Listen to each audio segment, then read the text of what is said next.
Okay, we're trying this again. The camera might fall again. That's okay. If it does, I guess I'll just buy a new suction cup apparatus.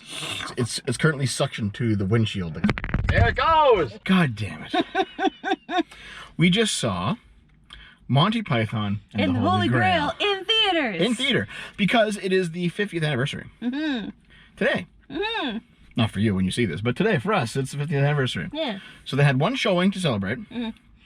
And I think it might have been the most populated movie theater that we've been in for a while now. Because you walk in, and it's what, like a quarter full, maybe? No. Maybe. It wasn't a quarter full. There was like more than 12 people. For sure, yeah. Which is a lot. There's like a couple of old people who were just there by themselves, probably because they just remember it from when they were younger, right? Because it came out in like, what, the early 80s? Monty Python? And the Holy Grail, I mean. Now, I watched it first. This is my third time watching it. Yeah? Mm-hmm. I watched it a whole bunch of times. I recall watching it at some point in very early high school. Mm. Like grade 9, mm-hmm. right? So I was pretty young. Like old enough to get adult humor, and old enough to know that my parents wouldn't want me watching adult humor just yet. So like Family Guy? Listen, okay, back then, back in the 2000s, my parents just thought that cartoons meant funny, they didn't understand that cartoons could be raunchy. A lot of people did not understand how raunchy cartoons could be. Yeah, because like Family Guy, early seasons of Family Guy were like very adult. Mm-hmm. And parents didn't know. It's like, oh, it's a kid's show.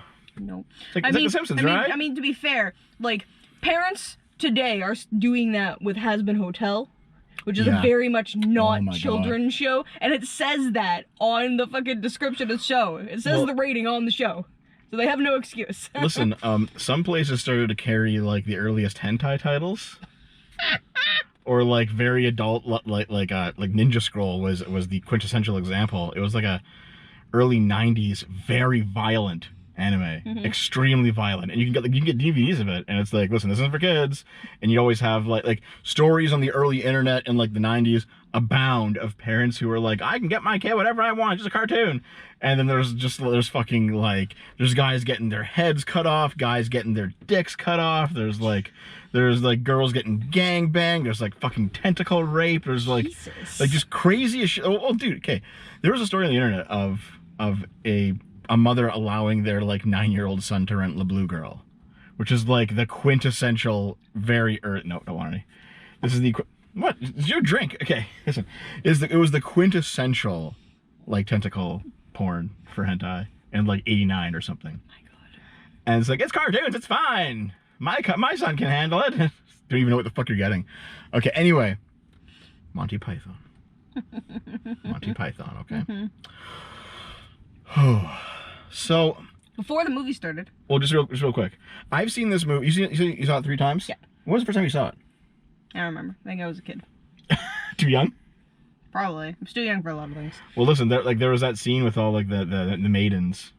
Yeah, I don't remember. I know I saw it when I was a kid, but I have zero idea how old I was. And I know I saw it again either as an older teenager or like a young adult. Well, we started dating when you were 19. Yeah, because I decided to rewatch it because I was like, oh yeah, Monty Python. It was I had Netflix. Were we dating at this point? I don't remember. Because like you moved in with me like you're asking, very early on. Yeah, I know. But you're asking specifics, and I don't remember. All I remember was that it was on Netflix, and I was like, I'm gonna rewatch that because I remember liking it the first time I watched it. Yep, that's completely fine. So I don't remember if it was with you, and I don't remember if it was with my parents. I have no idea. No, we haven't seen it together before. You and I have not watched it. I know, I watched it on my own. I know. But you said I don't know if I was with you. Yeah. Yes, living with you or with my parents. Why would you have watched it while living with me if you didn't watch it together? Because I watch things on my own. Yeah, you do. Hello, I watch Free Run so far on my own. Yes, on your own. No, I understand that, but like... I've watched the Alchemist Diaries, Apothecary Diaries on my own without you. I will... You know how hard it is to get this man to sit down to watch something? Stop for a minute. I will, like, look over, or I'll walk by, and I'll see you, like... I'll see you watching something. Like, okay, she's watching that. I've never seen you be like, oh, she's watching Monty Python. Yeah, I did this really early on because I had a laptop and more privacy. Fuck you. I always know what you're watching, even if I don't watch it with you. This was much earlier on when I had a laptop and more privacy. You couldn't just constantly see my screens. You can constantly see mine. Yeah, I know. What are we complaining about? Privacy. So, Monty Python. anyway, the point that I'm getting at is that I've watched it at least a dozen times now over the years, because I watch it like early high school, I watch it like late high school. You also don't mind rewatching stuff. No, I don't. Yeah. I watched it with like Dave, who fucking loves this movie. Dave has watched it way more than me though. You probably should have taken Dave. Oh, I asked him. Oh, he didn't want to go? I asked him. He said, no, I saw it recently. I'm like, he's like, yeah, I watched it like every few months. Okay. I was like, all right. Okay, Dave. But never mind then. So he watches it all the time. I guess it's just his thing. He loves Monty Python, I think, just in general. I only kind of like it. Like, I'm not a fan of some of the other stuff, but I really like Holy Grail. It's easily my favorite Monty Python stuff is in Holy Grail. So I noticed, it's like, oh, 50th anniversary, let's go watch it. So this is, I haven't seen it in, God, maybe almost 10 years now. I just didn't watch it again recently. So we go to see it, and we sit down, and the theater's way more packed than I thought it would be. Well, that's because we went not at 10 p.m. Well, the only showing was at 6:30. Yeah, well. I mean, I don't know if you can tell, but like it's still pretty light out here. Not 10 p.m. That's mainly the only reason. Yeah, it's still pretty light. Also, because there was only one showing. Yeah. And so we get in there. It's busier than normal. It's fine. And then there's what you were gonna say like 10 minutes ago was the. Oh, yeah, so before the movie started, they actually had the 3 still alive actors from the Monty Python troupe give, like, little speeches and, like, remember, like, not live, on screen, like, pre-recorded. They weren't in the theater. Yeah, pre-recorded. All, like, on screen, giving, like, little tributes and, like, things they liked most from doing this movie and, like, thanking the audience for coming in and watching it. Yep. Yeah. And it was, like, a 10-minute thing. It was pretty long. You know what, and it was nice. Yeah. I liked it. It was basically like the 3, like they're really old. They look pretty old. They look, the one guy sounds super old. But yeah, like these guys are they already got like 1 foot in the grave. But they're they trot these 3 guys out, and they're like recording from their living rooms or whatever, and they're just like clearly their grandkids like put them in front of a computer and it's like, do I just talk into this thing? Yes, grandpa, just talking to this. Well, it sounded like we were being interviewed, but we only heard like the edited version. Yeah, only their side. Yeah, because that's a lot in a lot of interviews. Well, like, no, I know, yeah. You never actually hear like the interviewer's question. It's just the questions are generic by someone who doesn't matter. No offense to them, and they just cut together the answers into like an interesting. So it sounded like kind of like that. Yeah. There's this 10-minute like montage of them just talking about how they filmed it, what they did. The one guy was like, man, I had to eat mud and the scene was cut. It didn't even make it into the movie and I was pissed. Yep. It's like, oh, okay. Shit, dude. The only annoying thing is I couldn't like quite tell who was who because they were so old. They had changed so much. They didn't put their names, like who they were. Like what characters, yeah. Well, not the characters, just like the people. Like they didn't put the people's names, and I was like, I have no idea who you, like, I know you're all in this movie and I don't remember who you are. I'm so sorry. Oh well. So that was actually kind of interesting. And also I'd obviously never seen it in theater because it almost never gets replayed in theater. Yeah. So I'd always like I remember renting it. The first time I saw it, I rented it on VHS from the rental store. And the guy, like, I remember the guy was like giving me like a weird look. Actually, I might have been with Dave, and the guy was like, you know, this is, I was like, it's fine. I have my permission, my parents' permission. And like, this kid is like, he's like, yeah, whatever. He was like, I think he was like in his early 20s. And he's like, okay, I'm about to rent this to 2 kids who are like 13 or whatever. And it's like, I'm just like, fuck it, whatever. Yep, it's fine. It's fine. So we rented it. But after that, I just like downloaded a copy of it, right? I think I still have it actually. I think I still have the copy that I downloaded like in 2007 off of fucking Kazaa. I still have it, like it's been passed forward from computer to computer over the years. I just have like my files folder, and now it's on like the home NAS. Yep. So it's like, well, I guess it's just still there. Yep. But anyway, went to go see it, and I mean, like, there's not much to review. Like usually when we do these, we sit down and we talk about like sometimes the theater conditions, sometimes the trailers, but usually the movie, its plot, what we thought of it. But like, it was funny. It still holds up. Yeah, it still holds up. It still holds up. There's a few moments that are a bit slow by today's standards, I think. But like, well, I think that's because like they were they are definitely of the humor of the joke goes on so long that it stops becoming funny and then becomes funny again. Yeah. That is definitely Peter their type Griffin of holding humor. his knee. Ah. Yes, yeah. Yeah. I know what you mean. Well, I think a lot of British humor is like very dry like that. Yes. Dry British humor. I am British at heart. I like British humor too. I like the dry kind of stuffy stuff. But I mean, like, the actual story doesn't really matter, because the story is you have King Arthur, and he's Searching for knights. Searching for knights to join him. Searching for the Grail. Yeah. That's it. He's searching for knights. He wants to build the round table. He decides to go to Camelot. He's like, we're not going to go to Camelot. That's a silly place. And then they leave. After a whole fucking song and dance about Camelot. Yeah. And then they get the the first like third of the movie is him just collecting the knights. And after that, it's like, well, what do we do? And then God comes down and is like, you should go get the Grail. And then the rest of the time, they just go find the Grail. Yep. And it's kind of funny because now that I know some of the like Arthurian legends, there's like the bare bones structure is like kind of there if you squint, because there is a moment where like all the Knights of the Grail split up and go on their own quests in the actual like legendary tale. And it's like, oh, they did that here. They all split up and they all had a little adventure. And it was all like ridiculous. It was all stupid. Yeah, I don't really know that much about like Camelot and King Arthur. Like, I've read some things, and not very many. Yeah. But like, I have a feeling that if you did know it, there was a lot more references in there that were probably more funny that we just didn't catch. Like the one guy who goes to the castle and it's all just like a bunch of women who want to fuck him. And and it's like okay, there's probably something that's probably something like related to the character of legend. Like he never had sex or something. Like there's probably like relations to the actual story. But in any case, though, the four of them are no, it's the five of them. They're all looking for the Grail. They split up. They have like their own mini quests. They don't really go anywhere. They reunite. They go on the trail to go to a wizard, and then the wizard brings them to a cave. And then in the cave, they have like the ancient writing, and the ancient writing says go to a bridge. They go to the bridge, and then they find the castle on the lake that has the Grail, and the French are there, and they have to like go siege it. French and then again. Yeah, again. And then they get arrested by the modern day British police. Okay, who did you see who killed that man? Because there was a horse and a sword and a knight with a helmet, and I didn't notice who it was. I don't know who it was. God, I do this every time I watch this. I always, right after that scene, I'm like, shit, who was it? No, I forgot to check. Yep. Every time. Okay, well, you just go and pull it up on the NAS. No, just rewind no, it. you have to know naturally. Solve it. Okay.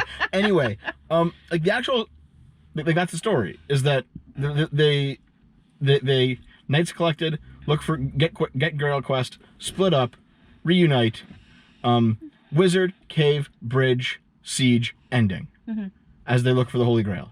However, like the story doesn't matter, because it's just like a bunch. It's just something that pushes you between comedy scene to comedy scene, because that's the point is all the little skits in between, all little comedy skits, and like they're good.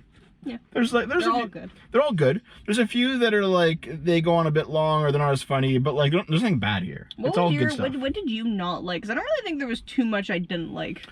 I think the three-headed knight bit was kind of the lamest. No, I liked that. That was funny. I think those guys are kind of the lamest of the various like interludes. Well, or, I like, think skits. I'm just used to like heads arguing with each other is funny. And yeah, but like I've seen it a lot. Stop. It's funny. Yeah. Yes, but Monty Python did it first. Oh my God. As you always like to say about all old things. Well, they didn't. All it was done old before them, things. but still. Oh. But they did it. They did it. No, it's not first. So, like, I know everyone loves the Black Knight. That's all. Like everyone. Just want to scratch. A flesh wound. Yeah, everyone loves that one. I have an arm. I do. Everyone loves the Black Knight scene. Everyone loves the French yelling at them from up top. God, I honestly, after watching this, I need more movies or just an episode of a TV show to just have someone just like insult someone for like 5 minutes. It was pretty funny, isn't it? just going. 5 minutes without a breath. Everyone remembers like the holy hand grenade with the rabbit. Like everyone remembers that scene. It's always pretty good. So like these are the scenes that everyone remembers as being like the best. I'm gonna be honest. I kind of forget that the scene with the maidens exists every time I watch it. And then we watch it again, and it's like, oh yeah, this scene. Yep. And it's just like stupid. I think it would have been more memorable if Sir Galahad was like a lot more. Was it Gawain? I'm pretty sure it was Galahad. Okay. I don't remember the name, so sorry. It doesn't matter. Anyway. Sir Penis. That's all he was. No, Sir Gawain died to the bunny. Oh yeah. Yes. Anyway, I can't believe I remember their names. I'm not gonna lie to you guys. Yeah, he's just a penis to these girls, yes, by the way. Totally. But I think if Sir Galahad, like when Lancelot came to save him, I think if Sir Galahad had actually like fought Lancelot like way fucking harder, but like no, let me go back to the girl like desperately, it would have been a lot more funny. It was like a castle and more memorable. it was a castle of 80 women. I think all 16 to 19, I think she said. Yeah, she said that all the women in the castle are between 16 and 19 and a half. Yeah. And I have to assume that 16 is the legal age in the UK, like it is here. Probably. Because that would be a really strange joke if it wasn't. Yep. But 16 to 19... or they could just be going, like I don't know if it is, but if it wasn't, they could just be going, it's medieval times. At least we're not saying 14. Yeah. So, 16 to 19 and a half. Yeah. And none of them ever have any encounters with men, ever. Mm-hmm. And they all clearly just want to fuck somebody. They all just want, they all want to jump on Galahad's dick. Because he's the only man for miles. But he is chaste and will not have another woman. Yeah, he's known as Galahad the Chaste. And he's like, yeah. I've taken this vow of celibacy. I can't do it. Oh, God. fuck. That bit was funny, but I think it would be more, but as I said, I think it would be more memorable. At the end, she's like, okay, as per our rituals, you now must spank all of us. Yes. I was like, oh my God. It was so good. It was funny. It was funny. Good. There were some people in the theater who were like really laughing. Mm-hmm. Like I like when I watch a comedy, I don't usually like just go crazy laughing out loud. Yeah, that's because you save your crazy fucking laughter for the stupidest fucking shit Like, and the worst fucking movies that you force me to watch. So I don't think I actually laughed out loud once this entire thing, but yeah, you like did a couple like. Or like a couple like tiny chuckles. Yeah. I was laughing more than you. You were. Yeah. But here's the thing. That doesn't mean I didn't enjoy it. Yeah. I loved seeing this movie in theaters. But like I'm just not like a guy who goes, ah! Yeah, except for the stupidest shit. Yes. When it comes to like an actual comedy movie that's meant to make you laugh, I enjoy them. I'm not like... Actually, you left a lot of Cocaine Bear. I did, yeah. You did, true. Yeah.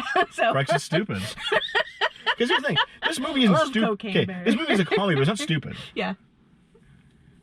Like intelligent humor does not make Dev laugh. Oh man! Everyone write this down. Now you understand him better.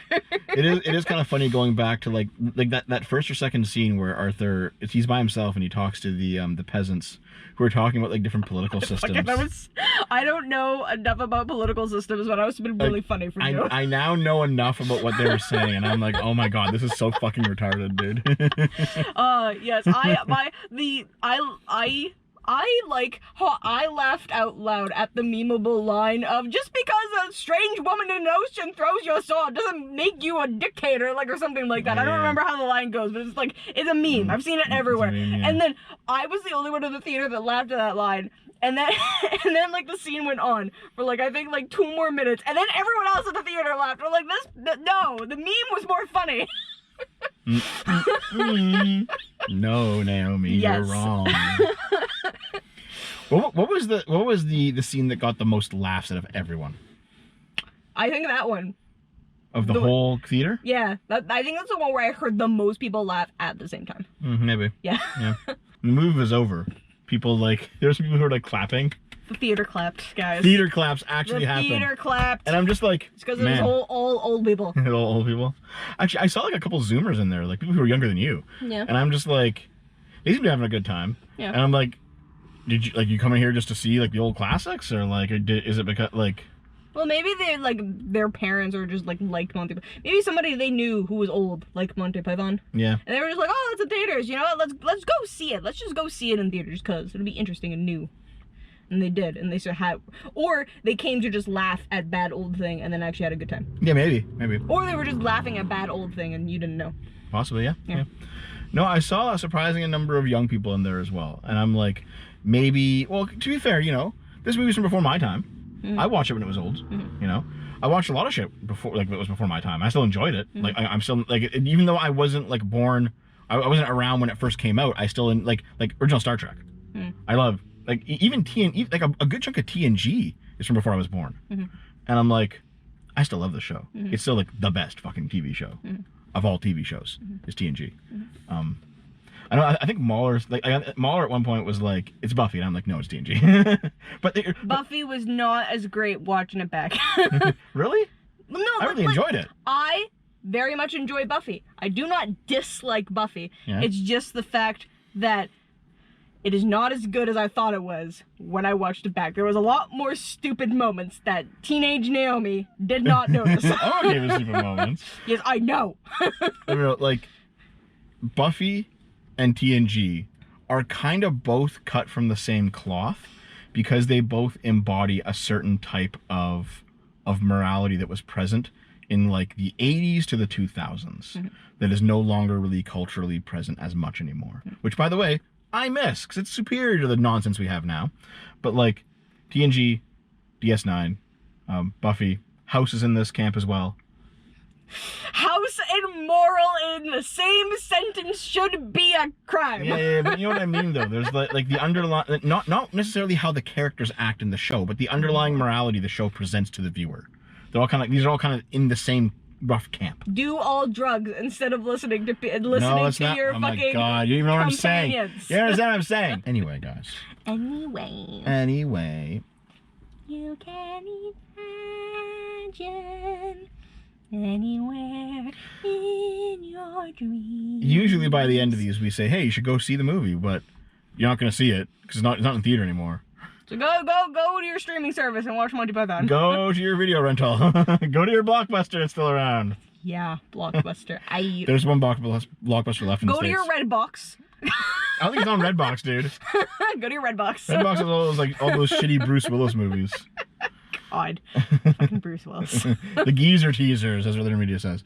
No, you know what? If you can get it at a streaming service, you actually pay for it, it's worth the money. Yeah. If not, you know how to pirate shit. Go fucking pirate it. Whatever. Either way, I love seeing it. I'm happy we went to go see it. I'm like, today basically turned into like a date day for us because we did errands this morning, came home, immediately streamed South of Midnight? Yep. Streamed South of Midnight for like 3 or 4 hours. Yeah. And then we're like, let's go out. So we went out and we had like dinner and a movie. Yep. We've just been together all day. Yep. Well, it was better than yesterday that we didn't talk to each other for pretty much the entire day. I was working yesterday. You know, I know. Like, I don't say that in a blaming way. It just happens sometimes. It happens sometimes, yeah. Anyway, I think we'll go have sex. Ew. Why would I have sex with you? You know what? Fuck you.